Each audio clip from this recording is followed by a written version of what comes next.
Vamos a la palabra de nuestro buen y gran Señor en la mañana de hoy. Vamos al Antiguo Testamento,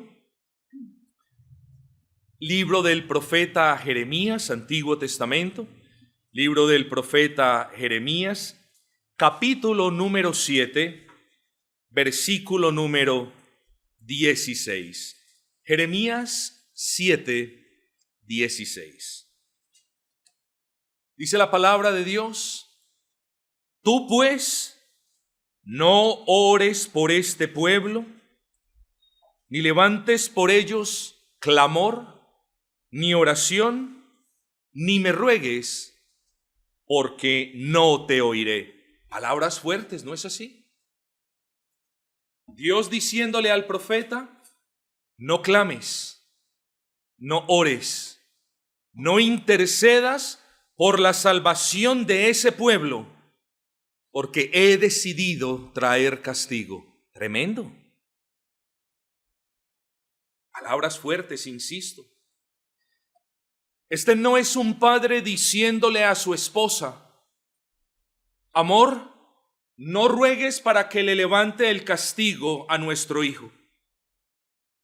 Este no es un rey diciéndole a sus jueces: no envíen a nadie a rogarme, porque de cierto este hombre irá a prisión. Estas son las palabras de Dios siendo proclamadas delante de personas rebeldes, delante de personas desobedientes, delante de personas que necesitaban reconciliarse con Dios porque estaban en pecado. Y ahora el profeta les dice: no ores, Jeremías, por esos que necesitan salvación. En el principio quizás no lo podemos entender, un poquito difícil de entender, pero ustedes ya van a ver. Además tienen que entender que los escritos del Antiguo Testamento, muchos de ellos nos muestran realidades espirituales. Aquí quedaron consignados para que nosotros aprendamos de ellos. Aquí quedaron consignados en la palabra para que nosotros no los imitemos en los pecados. Aquí quedaron para beneficio nuestro. Así que debemos tener una serie de consideraciones cuando venimos a estos pasajes. Así que estas son palabras de Dios. No oiré la oración a favor de los pecadores de esta ciudad. Al decir esto, lo que en efecto el Señor estaba diciendo, después de ruegos, y oigan esto, porque me es difícil a mí encontrar un pasaje en el que Dios castigue al desobediente o al pecador sin antes rogarle, por así decirle, sin antes advertirle que habrá castigo. Esta no es la excepción. Aquí nosotros tenemos a nuestro buen y gran rey diciendo: llegó el tiempo del castigo y no hará nada que cambie de parecer. Y fueron castigados, efectivamente. Jeremías es conocido, mis amados hermanos, por ser el profeta llorón. Esto tiene que ser dicho en los mejores términos. No llorón de debilidad, sino que era un profeta a quien Dios le había dado una misión imposible. Muchos dicen, hermanos, que Jeremías fue el doctor a quien le asignaron un paciente que ya se iba a morir. Pero Jeremías tenía que hacer la labor. Jeremías tenía que advertirle al pueblo sus pecados. Jeremías tenía que profetizar lo que habría de venir sobre ellos si no se arrepentían. Lo hizo Jeremías. Hermanos queridos, Jeremías lo hizo hasta el cansancio. ¿Y qué sucedió? Sorpresa, sorpresa. No, ninguna sorpresa. La amenaza de Dios se cumplió. A su debido tiempo, el pueblo rebelde y desobediente fue llevado cautivo. Los muros de Jerusalén fueron incinerados por completo. ¿Qué es lo que cree el hombre? El hombre cree que puede pecar contra Dios de manera impenitente y que no va a haber castigo. ¿Eso es lo que cree usted, amigo? ¿Usted cree que puede pecar contra Dios y que bueno, Dios es bueno y no lo va a castigar, eso es una falsa palabra. Y cualquier pastor que le diga, tranquilo, Dios es bueno y misericordioso y lo mejor es que usted pacte con Dios, lo mejor es que usted venga y adore a Dios, pero sus pecados, bueno, sus pecados son debilidades. Todo aquel que justifique el pecado que usted comete debe ser tenido como un falso maestro, como un falso profeta. Y las palabras de los falsos maestros son palabras que no son de provecho para su alma. Son palabras de muerte, no son palabras de vida, no son palabras que lo están llevando al arrepentimiento, no son palabras que le están proclamando la vida que hay abrazando el evangelio de Cristo. Tenga cuidado, porque los pecados siempre tienen consecuencias. Pero no nos equivoquemos, no solamente consecuencias a este lado de la eternidad. Ojalá las consecuencias del pecado fueran temporales. Si las consecuencias del pecado fueran temporales, las personas pecaban, las personas se sumergían en el lodo de sus pecados y bueno, llevemos las consecuencias porque cuando morimos no va a pasar nada en el cielo. No crea esa mentira. El pecado tiene consecuencias temporales y consecuencias eternas y espirituales. Así que sí fueron castigados. Dios castigó a este pueblo y lo entregó en manos de los caldeos años más tarde. Pero este sermón, queridos amigos, será predicado con el deseo de que usted mire la justicia de Dios. Dios es bueno. Todos podemos decir que Dios es bueno. Miramos la bondad de Dios en el pan que tomamos esta mañana, en el banano que quizás nos comimos. Miramos la bondad de Dios del mal que nos protege. Dios es bueno para con todos. El hecho de que Dios sea bueno para con todos no lo debe llevar a usted a estar equivocado. Porque una cosa es que Dios sea bueno para con todos, y lo es. Porque dice la palabra de Dios que Él es misericordioso con los justos e injustos. Él hace llover sobre los malos y los buenos. No crea que esas bendiciones generales de las que usted se beneficia es porque usted es bueno. No, para nada. Son bendiciones que Dios le da a todas las personas, incluyéndolo quizás a usted, que es alguien malo. Malo en el sentido injusto, que no ha creído, desobediente, practicante del pecado. Hombre, no podemos engañarnos, lo decíamos la semana pasada. Dios es bueno y misericordioso también para con todos. Uno de los atributos más hermosos, hermanos, es la longanimidad en el Señor. ¿Qué tal, estimado amigo, si cuando Dios le hubiera hecho a usted una advertencia de arrepiéntete, qué tal que Dios hubiera traído castigo sobre ti en el instante en el que le diste la espalda al Señor y le dijiste después me arrepiento? Ninguno de nosotros estaría acá. Dios es paciente, no nos confundamos tampoco. No podemos equivocarnos pensando que por Dios ser paciente, entonces nos podemos salir con la nuestra. No, Dios es paciente. Bueno, eso significa que yo puedo seguir pecando y pecando y pecando y pecando y nunca va a pasar nada. Hermanos, el pasaje que tenemos y amigos frente a nosotros es eso. Es un pueblo equivocado creyendo que nunca les iba a pasar nada. Ahora les digo por qué. Gran equivocación.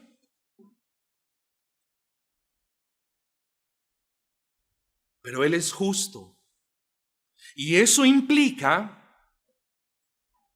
que Él no puede permitir, y no puede permitir porque su propia naturaleza lo demanda, Él no puede permitir que quien peca de manera impenitente no lleve las consecuencias ni sea castigado por sus pecados.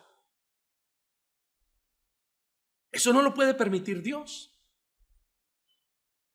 La justicia de Dios nos enseña en las Sagradas Escrituras que, lo dice en varios versículos, Dios no tiene por inocente a quien es culpable de violar su ley. Ustedes conocen la ley del Señor, los 10 mandamientos, conocidos como los 10 mandamientos de la ley moral del Señor. Es el reflejo de la santidad de Dios. Los primeros 4 mandamientos regulan, protegen nuestra relación con Dios. No tendráis dioses ajenos delante de mí. No mencionen el nombre de Jehová en vano. Guarden el día de reposo. No se hagan imágenes, dice el segundo. Y los siguientes 6 regulan la manera como nos debemos relacionar con el prójimo. Bueno, querido amigo, le hablo a su corazón. Usted ha violado esa ley. Y no solamente la ha violado porque ha infringido uno de esos mandamientos, sino porque al infringir uno solo de esos mandamientos, dicen las Sagradas Escrituras, la ley como unidad ha sido rota por usted. Es que venimos de un contexto donde tiramos la piedra, rompemos el vidrio y escondemos la mano para que no hayan muchas consecuencias. No. Usted ha sido responsable de sus pecados. ¿Quién lo ha obligado a usted a pecar? Alguien que me diga, me cogieron del cuello y me hicieron ver esa cosa inmoral. ¿Quién? Alguien que me diga, me pusieron una pistola sobre la cabeza y me obligaron a ir a un lugar de mala muerte a hacer lo que no debía. ¿Quién? No. Cada uno de ustedes hizo lo que no debía hacer porque sus propias concupiscencias lo llevaron a eso. Usted lo hizo de manera natural. La imagen indecente que vio, usted lo hizo. Nadie lo obligó.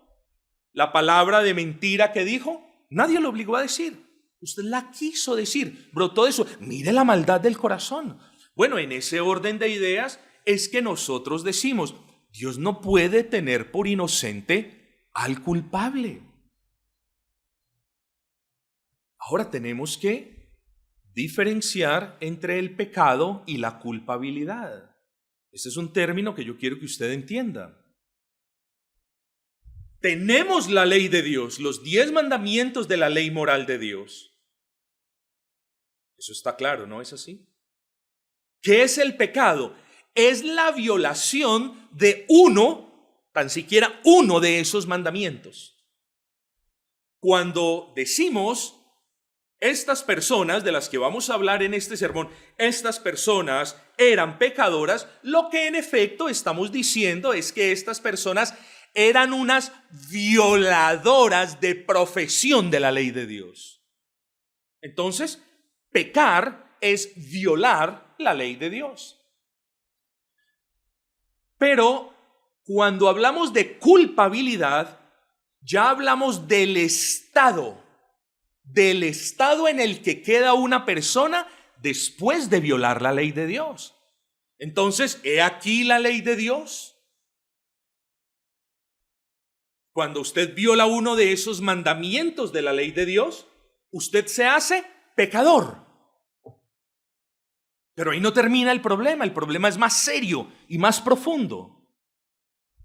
El problema es que cuando usted viola la ley del Señor, se hace pecador y el estado suyo delante de Dios es el de culpabilidad. ¿Y qué hacen con los culpables en las cortes y en los juzgados? Además de decirles, usted es culpable, le dicen, venga dentro de 15 días para que escuche la sentencia. Entonces note hermanos que les estoy hablando en los términos más sencillos. He ahí la ley del Señor, usted la ha violado, usted es un pecador, pero además usted es culpable.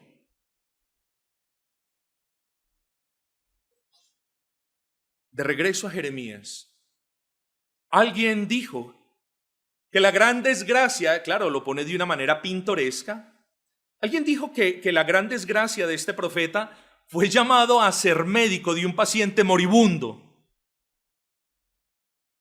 sobre el cual ya no había nada que hacer. Y no obstante, allí estuvo Jeremías, en medio de sus lágrimas, intercediendo por personas en pecado, por una nación enferma, por una nación amante del pecado, por una nación que cuando escuchaban los ruegos de Dios por medio del profeta a que cambiaran sus caminos, a que se regresaran a Él, a que se arrepintieran de sus maldades, a que dejaran la idolatría, lo único que hicieron, como nosotros podemos ver más adelante, fue que se fueron para atrás, es decir, le dieron la espalda al profeta. Y darle la espalda al profeta no era darle la espalda al ser humano. Hombre, que usted desprecie mis palabras hoy, usted no es culpable de nada. Que usted se pare y se vaya porque quizás le incomodó este sermón, usted no es culpable de nada, porque yo soy un hombre, soy como usted. El problema es si las palabras que yo estoy hablando son de mi invención o si vienen de Dios. Si son inventadas por mí, bueno, no pasa nada. Pero si en realidad esta prédica viene del Señor y yo honro al Señor explicándoles el texto y proclamo el Evangelio, entonces ya no hay excusa. Bueno, lo mismo sucedía con el profeta. Las personas creían que el profeta otra vez, no, Jeremías, estás loco. A Jeremías lo odiaban, ¿usted conoce eso? ¿Usted sabe eso? A Jeremías lo despreciaban, a Jeremías le tocó duro. Le dicen el profeta llorón porque le tocó ver el corazón obstinado de esta gente.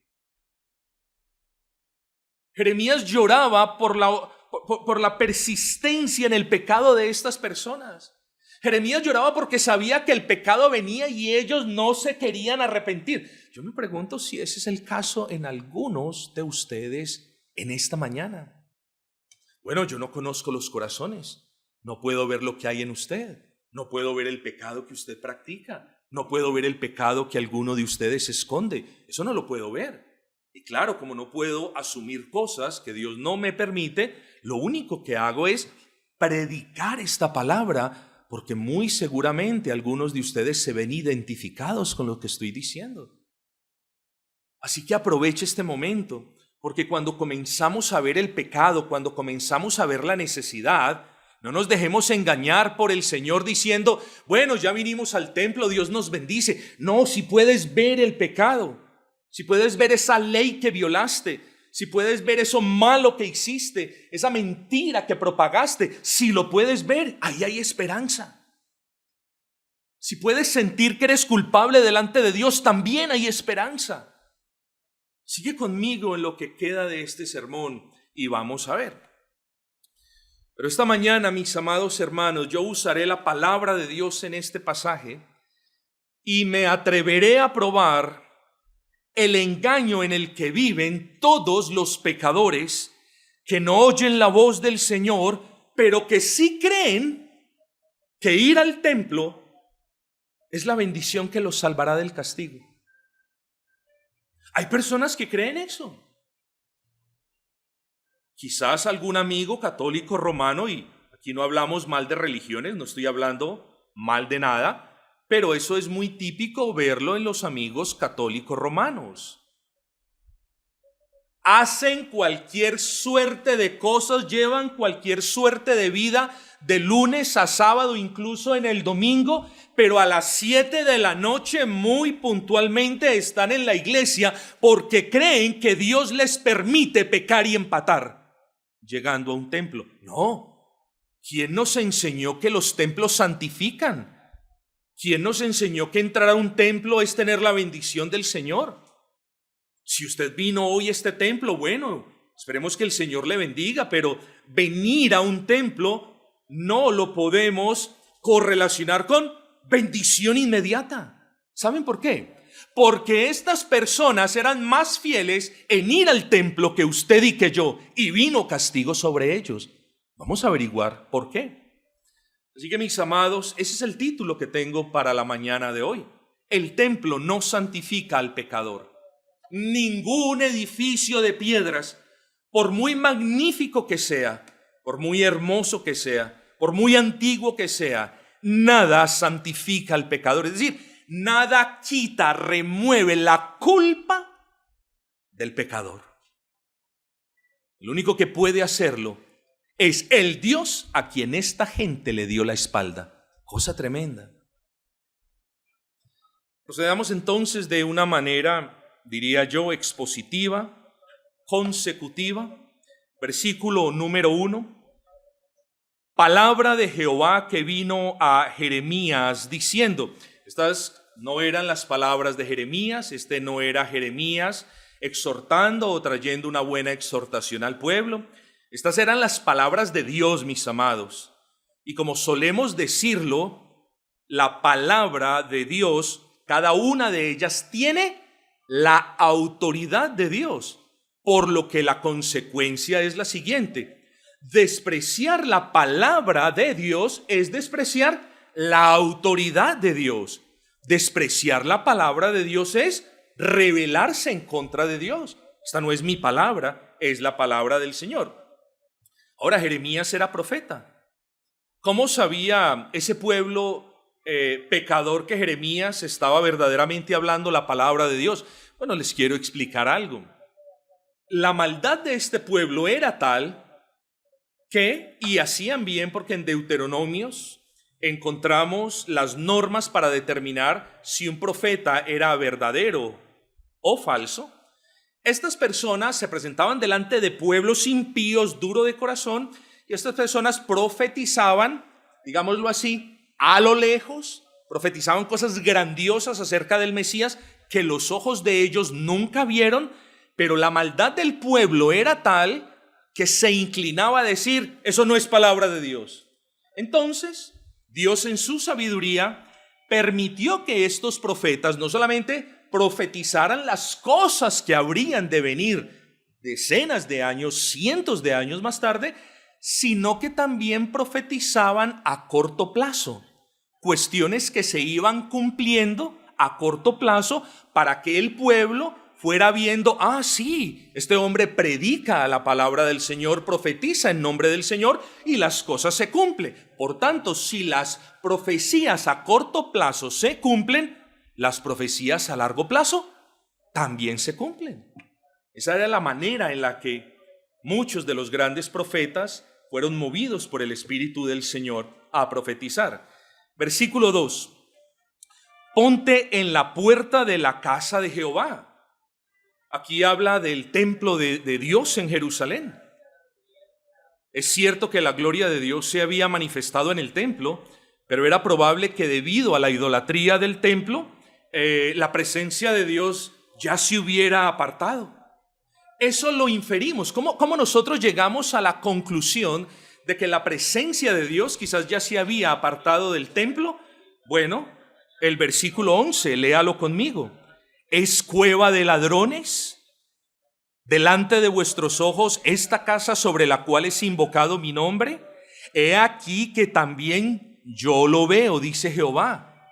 Miren, así veía Jehová el templo que ellos tanto amaban, el templo en el que ellos se sentían seguros. Dios mismo está diciendo, ustedes la tienen como una cueva de ladrones, y sí, es verdad. Entonces nosotros creemos que ya para aquel entonces la presencia de Dios, la gloria del Señor, el Shekinah, ya se había apartado de la casa de Dios. Pero nos dice en el versículo 2, dice, oíd palabra de Jehová, todo Judá, los que entráis por estas puertas para adorar a Jehová. Mis amados, aquí comenzamos a ver una de las características de estas personas que eran culpables delante de Dios por violar la ley. ¿Saben cuál era una de las características importantes? Altamente religiosos y puntualísimos atendiendo al templo. Estas, hermanos queridos, estas no eran personas a quienes Dios les hacía el reclamo, ¿por qué no me vienen a adorar? Estas personas, el reclamo no era del por qué no iban al templo y por qué no invocaban su nombre o por qué no traían las ofrendas designadas por Dios. No, y ellos iban de manera regular, era un pueblo muy religioso. Seguramente cumplían con las ofrendas de la ley ceremonial del Señor, pero aquí el problema no era ese, mis amados. Aquí el problema no era el templo. Eran dos problemas grandes y le voy a hablar del primero a continuación. El problema del hombre es su pecado. Ese es el problema del hombre. Miremos lo que dice el versículo 3. Así ha dicho Jehová, Dios de los ejércitos, Dios de Israel. Bueno, eso ya lo vimos. Dice, mejorad vuestros caminos y vuestras obras y os haré morar en este lugar. Lo que el profeta Jeremías está diciendo es, arrepiéntanse. En el nombre del Señor arrepiéntanse y seguirán gozando de ese templo. Aquí nosotros vemos un llamado de Dios por medio del profeta Jeremías, mejoren vuestros caminos. Es decir, enderezcan sus sendas. El caminar de ustedes no es recto delante de Dios, no es agradable a Dios. Miren el ruego, hermanos, Dios no tiene por qué decirnos, oigan, están andando mal. Eso lo sabemos nosotros. Nuestras conciencias testifican de lo malo que estamos haciendo, pero Dios en su bondad, en su infinito amor y en su benevolencia, condesciende al lenguaje nuestro y nos dice, enderecen sus caminos, abandonen el pecado, principalmente, no el único, pero principalmente el de la idolatría. Yo creo que este versículo es bueno para que nosotros notemos la genuina disposición de Dios de perdonar a todo aquel que se arrepienta. Dios no se beneficia en nada si usted se arrepiente. Para Dios, y lo digo en un sentido muy teológico, no va a cambiar nada en Dios si usted se arrepiente o si no se arrepiente. Si usted lo maldice o no lo maldice, si usted le da la espalda en esta mañana o no le da la espalda, nada de eso va a cambiar quién es Dios. El arrepentimiento, si lo puede sentir en el corazón, es para su beneficio, no para el de Dios. Pero Dios es tan hermoso y tan bueno que nos llama al arrepentimiento. Y saben, encima de hacernos el favor de llamarnos al arrepentimiento, ¿saben qué hace? Le da promesas a todo aquel que se arrepiente. ¡Qué hermoso! No tiene por qué hacerlo, pero da promesas. Nuestro Dios es un Dios de promesas. Y la promesa del Evangelio es, estás perdido en el pecado. He aquí el Evangelio. ¿Lo crees? He aquí todas las promesas que te daré cuando creas en el Cristo del Evangelio. Bueno, mis amados, de regreso a este texto. Este es el problema. Dice el versículo 3, mejorad vuestros caminos y vuestras obras. Hermanos, eran personas cuya religión era externa, era religión de apariencias, personas que se creían justas en su propia opinión, personas que no pedían y no habían pedido perdón por sus pecados, personas que creían que por estar en un templo ya Dios no iba a mandar a los caldeos. Ya Babilonia, bueno, no sabían de manera muy particular, pero ya ellos creían que por estar en un templo, Dios no iba a destruir ese templo.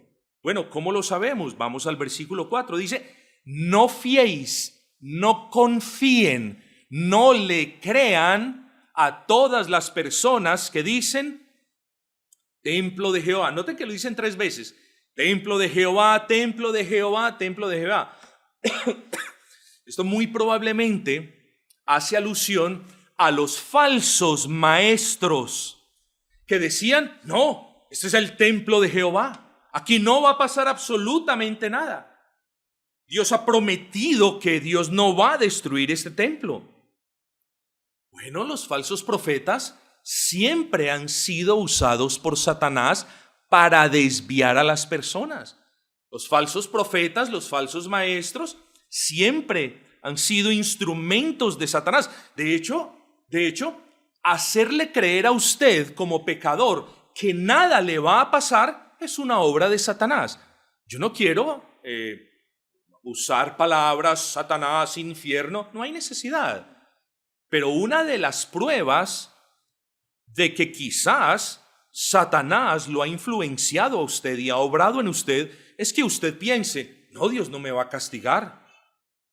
No, yo estoy en el templo, yo oro, yo hago, yo dejo de hacer, yo digo, yo canto. No, Dios no me va a castigar. Querido amigo, la única manera en la que Dios no castiga al hombre por sus pecados no es por nada de lo que haga el hombre, sino por lo que hizo Cristo en la cruz del Calvario. Y estas personas no estaban confiando en el Cristo prometido, que por cierto ya lo conocían, sino que estaban confiando en los falsos maestros que les decían, no va a pasar nada.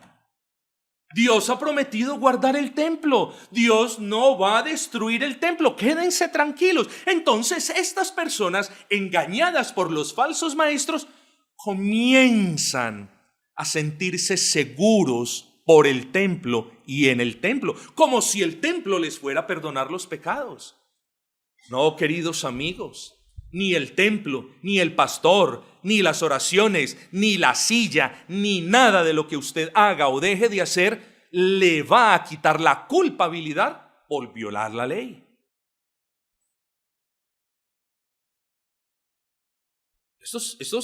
Estos pecadores odiaban a Jeremías. ¿Saben por qué lo odiaban? Porque Jeremías denunciaba su pecado y los llamaba al arrepentimiento y les advertía de algo que ellos no querían oír. Las personas no quieren oír que el pastor les hable de pecado. Las personas no quieren oír esas cosas.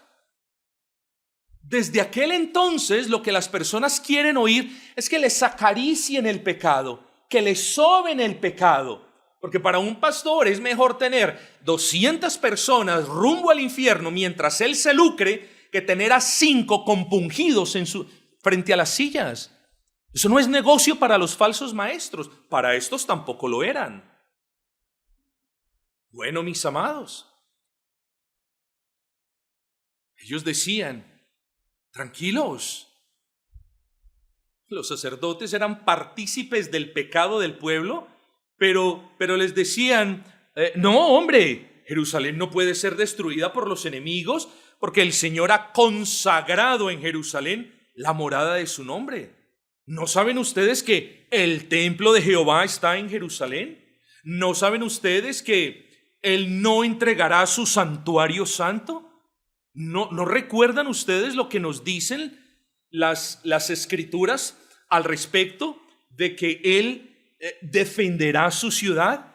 De que nosotros, Jerusalén, estamos seguros por las murallas, por lo que Dios ha dicho del templo. No, en el templo tenemos una garantía segura de posición ininterrumpida de la tierra, del mantenimiento del reino. Pero el asunto no era como lo estaban pintando los falsos profetas, mis amados. Porque años antes Dios les había advertido y el pueblo no quiso tomar esta advertencia de la mejor manera. Dios les había dicho, pero si vosotros dejareis mis estatutos y mandamientos, segunda de Crónicas 7, 19 al 20. Mas si vosotros dejareis mis estatutos y mandamientos que he puesto delante de vosotros, ojo, y fuereis y sirviereis a dioses ajenos, y los adorareis, yo os arrancaré de mi tierra que os he dado. Y esta casa, hablando del templo, que es santificado a mi nombre, yo la arrojaré de mi presencia y la pondré por burla y escarnio de todos los pueblos. Y los falsos profetas en los tiempos de Jeremías, ¿saben qué decían? Tranquilo, nada va a pasar, nada va a pasar.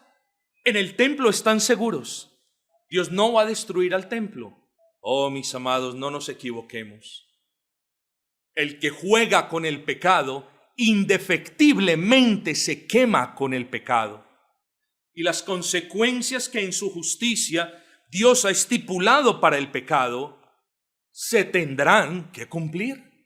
O las cumple usted muriendo por su pecado, muriendo para siempre en su pecado, o toma y le pide a un representante que Dios estableció para que lo represente. para que le haga el favor de vivir la vida perfecta que ninguno de nosotros puede vivir, para que también le haga el favor de subir a la cruz, de ponerse el morral infinito de los pecados de los que creen en Él y morir por esos pecados en la cruz. Usted tiene que pedirle a Dios que le haga el favor, que le abra los ojos, que usted pueda ver a Cristo en todo su esplendor, pero que pueda ver su pecado y pueda ver cómo Cristo en la cruz del Calvario cargó con su pecado. Usted tiene que ver eso, lo tiene que abrazar. De nada le sirve si usted cree que Cristo murió por los pecados del pastor. Ah, qué bueno el pastor. Oh, qué bueno este hermano que se ve tan piadoso. De nada sirve que usted crea incluso que Cristo murió en la cruz del Calvario por los pecados de todos los que creen en Él. Eso es verdad.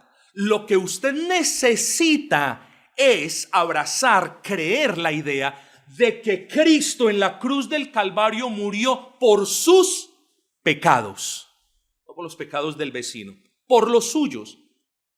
Y es necesario creer también que allí en la cruz del Calvario, Cristo, representándolo a usted y tomando la carga de sus pecados, sació la ira de Dios. Pero ¿cómo así, pastor? ¿Qué es esto?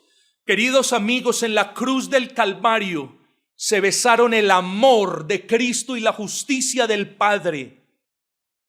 Porque en la cruz vemos a nuestro Cristo, si usted ha creído en Él, amándolo a usted, viéndolo a usted en su corazón, tomando sus pecados, sufriendo por usted. Hombre, ¿no es algo grandioso que en un espacio de 6 horas el Señor Jesucristo, el infierno fue comprimido en esas 6 horas? Lo que nos hubiera tomado toda una eternidad, la sufrió Cristo en un espacio de 6 horas por amor a usted. ¿Cree eso? Pero eso no es todo. Derramó toda su sangre. ¿Recuerdan el concepto de pecado y de culpa? Cristo murió, es cierto. Pero noten esto. Murió de una muerte de cruz, haciéndose maldito, porque maldito es aquel que es colgado en un madero, para que si usted cree, sea bendito. Note pues entonces que la única manera, la única de que sus pecados, grandes, pequeños, escandalosos, los que ha escondido por años, los que tiene escondidos ahora, la única manera de que sus pecados sean perdonados es por medio de la fe en Cristo. No por medio de la fe en el templo, no por medio de la fe en el pastor, no por medio de la fe en nada de lo que usted haga. Hombre, y hablando de la muerte de Cristo, ¿no nos dice las Sagradas Escrituras que derramó su sangre? ¿Por qué derramó su sangre? No, pues porque lo chuzaron en una lanza. Mis amados, es apenas obvio. Él derramó su sangre, recuerden, porque usted es culpable de la violación de la ley. ¿Recordamos eso? Aquí está la ley. Cuando usted la viola, se hace culpable y la sangre del inocente fue derramada para que los pecados del culpable fueran purgados. Note usted la bendición. Hombre, yo me pregunto, ¿alguno de ustedes, con las riquezas que acaban de ser expuestas, va a hacer lo mismo que este pueblo que le dio la espalda a Dios? Habiéndole presentado la única esperanza de salvación, ¿le va a dar la espalda al Dios que le está diciendo, mejorad vuestros caminos? Hombre, perdonen ustedes, me excusan, pero tiene que ser uno realmente tonto para no entender que despreciar el evangelio es amar la muerte. Por favor. Las personas decían templo de Jehová, no nos va a pasar nada. Bueno, no creían que las palabras de mentiras de quienes dicen, ¿cierto?, no habrá castigo, las creían. volvemos a ver un llamado renovado en los versículos 5 y 6. Pero si mejorareis cumplidamente vuestros caminos y vuestras obras, si con verdad hiciereis justicia entre el hombre y su prójimo, y no oprimiereis al extranjero, al huérfano y a la viuda, ni en este lugar derramareis la sangre inocente, ni anduviereis en pos de dioses ajenos para mal vuestro. Bueno, no cometa el error cuando usted llegue a estos versículos de decir, bueno, conmigo no vive el extranjero. Bueno, sí, vive el amigo venezolano, pero yo soy pana del hombre. Bueno, esto ya lo cumplí. ¿Tengo huérfanos y viudas? No tengo nada. ¿Derramo sangre inocente? No, tampoco. ¿Soy idólatra? No, yo tampoco tengo. No tengo camándulas, ni imágenes, ni santos, ni esto, ni lo otro. Bueno, esto no me aplica a mí. No cometa el error de venir a un pasaje de estos y de pensar, no, ya no tengo pecado. No. Fueron los pecados particulares para este pueblo particular. Cuando usted llegue a un versículo de estos, lea más bien cualquier pecado. Porque el hombre no es condenado ni por la magnitud de sus pecados, ni por el mucho tiempo que lleve cometiendo sus pecados, ni por los pecados que escondió, ni por los que va a hacer. El hombre es condenado por tan siquiera un pecado. ¿Y quieren que les diga cuál fue el primero? Haber nacido en pecado. Ese es el primero. Pero el problema no es ese. El problema es que fuimos concebidos en el pecado, nacimos en el pecado, crecimos practicando el pecado, amando el pecado. Los niños no son la excepción. Los niños nos prueban que desde muy tempranas edades ellos son egoístas. ¿No vemos el pecado ahí? Ellos son mentirosos. ¿No vemos el pecado ahí? Ellos son avaros. ¿No vemos el pecado ahí? Y después de eso, ya nos volvimos practicantes del pecado. Entonces no diga, Dios me va a condenar por mis muchos pecados, o Dios no me va a condenar porque yo no tengo tantos pecados. Por un solo pecado, si no te arrepientes, Dios te va a condenar. No lo digo yo, es la naturaleza de las enseñanzas de la palabra del Señor. Vamos al versículo 8, hermanos. Dice, he aquí vosotros confiáis en palabras de mentira que no aprovechan. ¿Por qué no eran de provecho? Porque estas palabras no hablaban de castigo ni de pecado, como les decía ahora. Solamente es, tranquilos, Dios no va a destruir porque ustedes están en el templo, porque el templo está acá. Estas palabras le hicieron creer al pueblo que su paz y seguridad estaba en una edificación. Estas palabras les hicieron pensar a las personas que gracias al templo al cual ellos iban regularmente, ya iban a tener paz con Dios. Amigos, yo les pregunto, ¿paz con Dios en el estado en el que estaban? ¿Paz con Dios iban a tener estas personas en el estado en el que estaban? Yo les pido que bajen sus ojos un versículo más, al versículo 9. Miren lo que estaban haciendo: hurtando, matando, adulterando, jurando en falso e incensando a Baal y andando tras dioses extraños que no conocéis. Así estaba el pueblo que se sentía seguro en el templo. ¿Se siente usted seguro y tranquilo, en paz? ¿Es usted uno de aquellos que dice, ay, yo cuando llego al templo siento una paz tan grande? Bueno, está bien, siempre será bienvenido, siempre será bienvenido. Pero no se equivoque creyendo que con el bulto de pecados que usted lleva, quizás en este momento, el templo se los va a quitar. El templo no limpia conciencias, la conciencia la limpia Cristo por medio de su palabra. Tenga cuidado con eso. Pero eso no era lo peor, mis amados. Miren lo complicado, lo que comenzó con una historia tranquila, miren cómo se desenvuelve y se desarrolla en una historia súper compleja de pecado, que finalmente termina de manera trágica. Espero que ese no sea el caso de ninguno de los amigos aquí presentes. Pero miren que eso no es lo peor. Pastor, ¿cómo así? Miren, hermanos, lo peor no era, lo peor no era que ellos creyeran que el templo les hacía bien a sus almas. Lo peor no era que ellos hubieran creído a los falsos profetas que les decían, templo de Jehová es este, no os va a pasar nada. Lo peor no era incluso los pecados, adulterio, hurto, asesinato, idolatría, ni siquiera eso era lo peor. Leamos. Hurtando, matando, adulterando, jurando en falso, incensando a Baal y andando tras dioses extraños que no conocéis. Mire el versículo 10. Vendréis y os pondréis delante de mí en esta casa sobre la cual es invocado mi nombre y diréis, ¿librados somos para seguir haciendo todas esas abominaciones? ¿Lo comprendió? Lo peor no era el pecado en el que ellos andaban.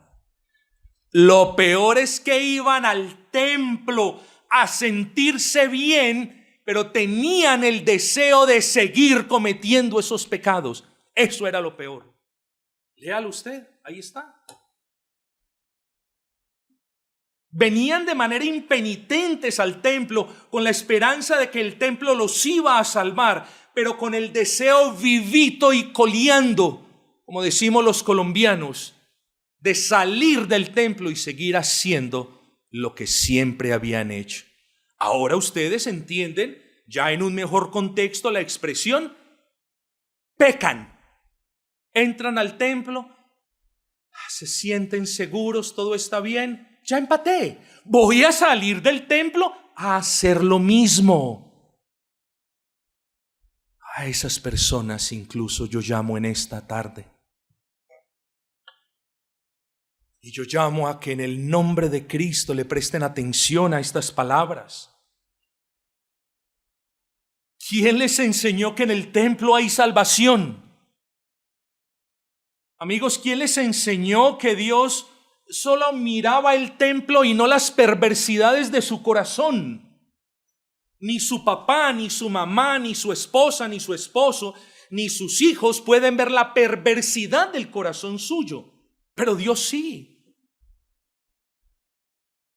El templo no lo va a salvar de la ira de Dios, a menos de que usted le pida a Cristo que sea su templo, a menos de que usted entre por la fe en Cristo. Si usted no abraza a Cristo, no va a haber templo humano, ni persona, ni riqueza, ni distancia donde la ira de Dios no alcance al pecador. No va a haber. Amigo, ese no era más un templo en el que habitaba la presencia de Dios. ¿Saben qué era ese? Una cueva de ladrones. El lugar donde Dios mismo llama mi casa. El lugar donde Dios establece que su nombre sea invocado. Ahora convertido en una cueva de ladrones. Bueno, preste atención. Por muchos años fue una cueva de ladrones. Nosotros leíamos ahora en el texto de Mateo 21. No hagáis de la casa de mi padre una cueva de ladrones. Era una cueva. En Armenia hay un lugar, me acuerdo muy bien, pero más o menos. En Armenia había un lugar muy famoso llamado, por el ferrocarril viejo, llamado la cueva del ladrón o el hoyo del ladrón. Y claro, hace muchos años, estaba yo pequeño, donde iban los ladrones y los viciosos, ese era el lugar de reunión de ellos, allá estaban. Bueno, era una escena repugnante, era vicio, eran cosas horribles, cosas robadas, eran cosas feas que no vale la pena mencionar. Asimismo tenían ellos la casa de Dios. Eran personas que vivían en el pecado, que amaban el pecado, pero que su religiosidad les hacía creer que no va a pasar nada. No, sí va a pasar, amigo. Y yo me pregunto, ya para terminar, si esta es la historia de algunos amigos que nos acompañan en esta mañana. Quizás, y esto lo digo con respeto, por favor, quizás algún amigo católico romano que creen que pecan, pero que Dios no lo va a castigar. Personas que creen que por ir un tiempo al templo y creer, bueno, ya somos librados, entonces van a ser librados. Yo me pregunto, amigos, ¿qué creen ustedes? Si entre ustedes hay una persona que hoy esté practicando el pecado, cualquier pecado, no caiga en la trampa de decir, bueno, mi pecado es una mentirita gris, no es tan malo, la violación sí es mala. Pecado es pecado a los ojos de Dios. Es cierto que unos son despreciables y más abominables que otros, pero Dios nunca va a hacer una distinción de este tipo. Ah, tu mentira fue gris. Ah, bueno, tranquilo. No te voy a castigar, pero a ese violador, a ese sí me toca castigarlo. Mira cómo lo castigo. No. Al uno y al otro, Dios castiga, porque ambos son culpables de la violación de la ley.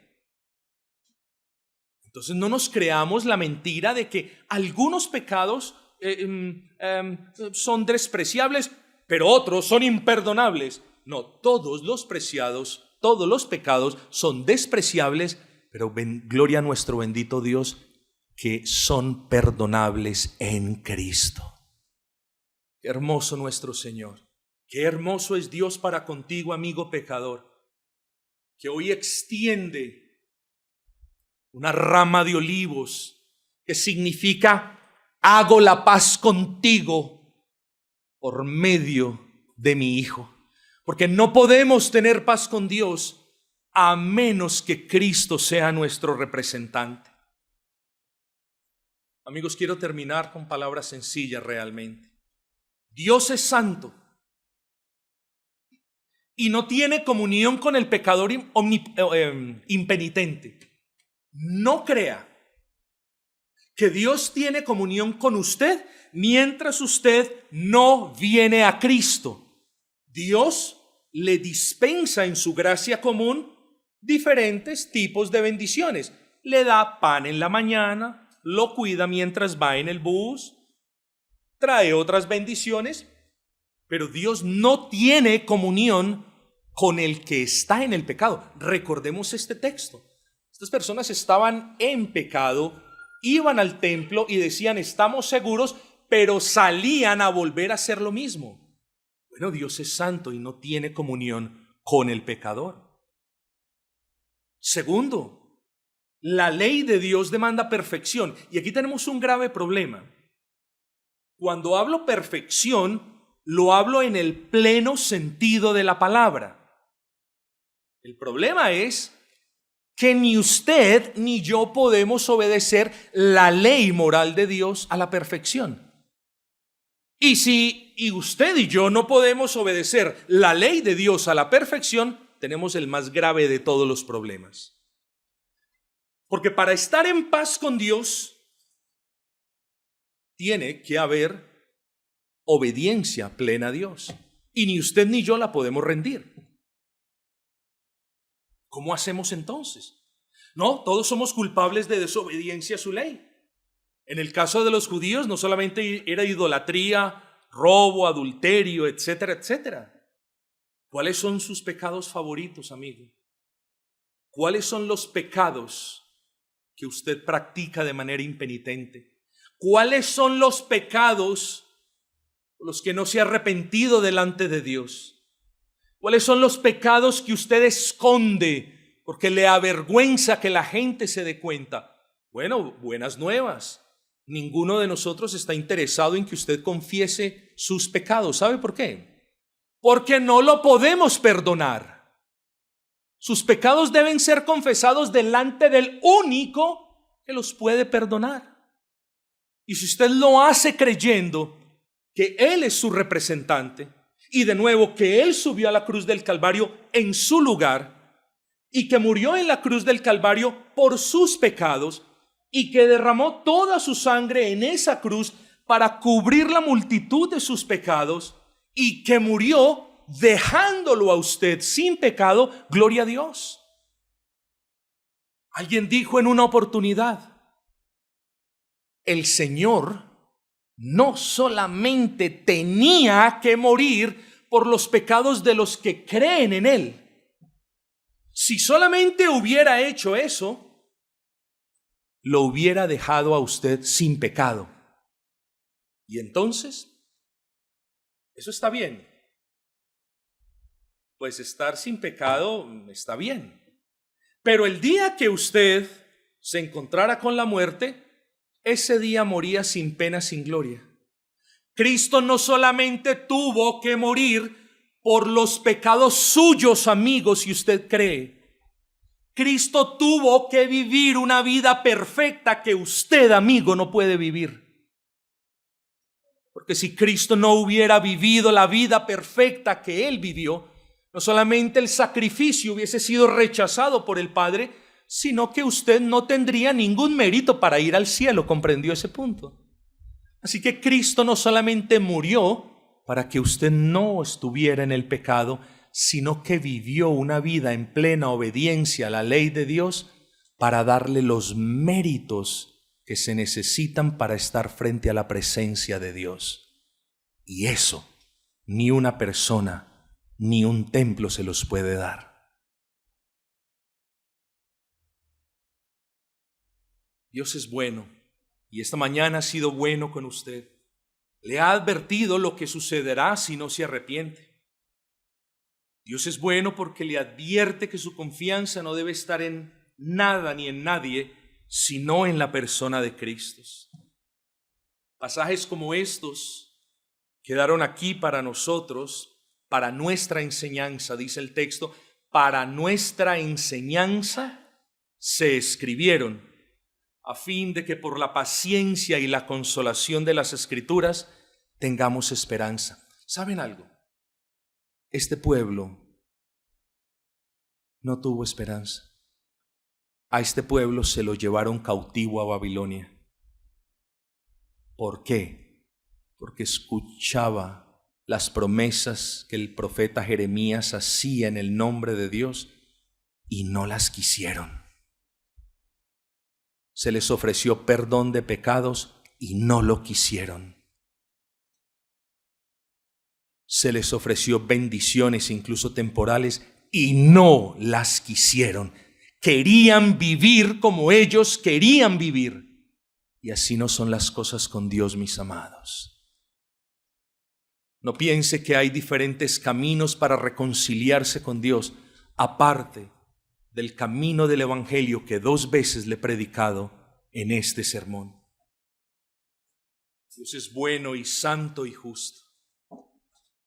Entonces, ¿qué va a hacer usted? Déjeme terminar diciendo, delante de usted está la vida y está la muerte.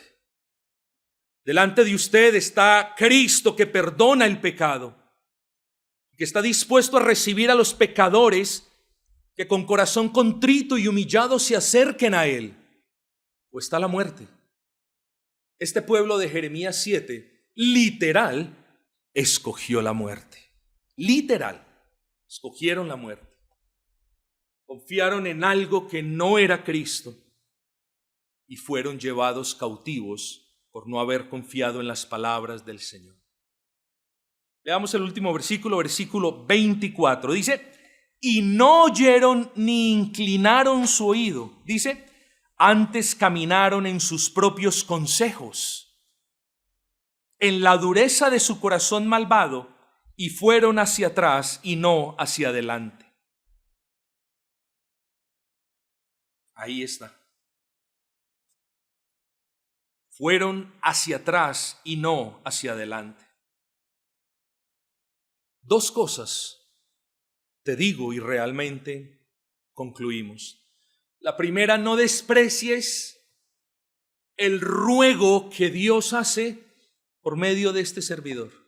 No desprecies el evangelio que hoy has escuchado. No lo descartes, Porque descartar el evangelio. Perdón, hermanos, que me gozo predicando estos asuntos.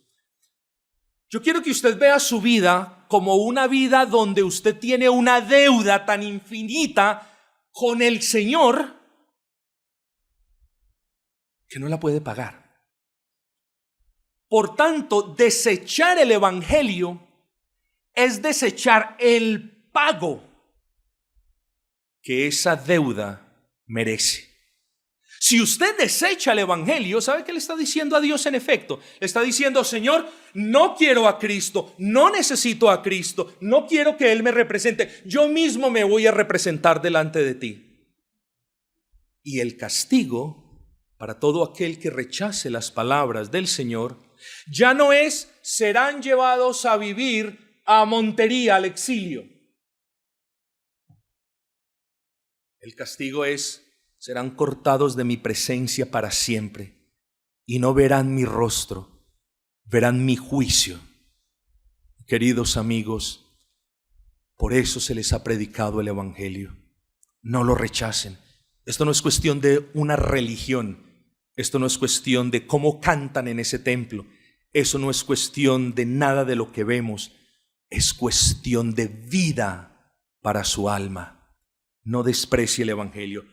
Y lo segundo, responde con arrepentimiento, dejando tus pecados a los pies de la cruz. Yo me pregunto si usted ha escuchado la voz de Dios en esta mañana. El versículo 24 nos dice de las personas que fueron para atrás. Es como si, y esta es la imagen, es como si: ven a mí, dice el Señor, vengan a mí que yo les perdono.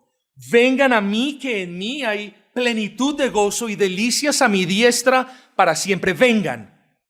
Y el pueblo no vino hacia adelante, sino se fue hacia atrás. Le dio la espalda a este tierno llamado que Dios le hizo. Quiera el Señor no permitir que eso suceda con ninguno de los aquí presentes, particularmente con aquellos amigos que no conocen a Cristo.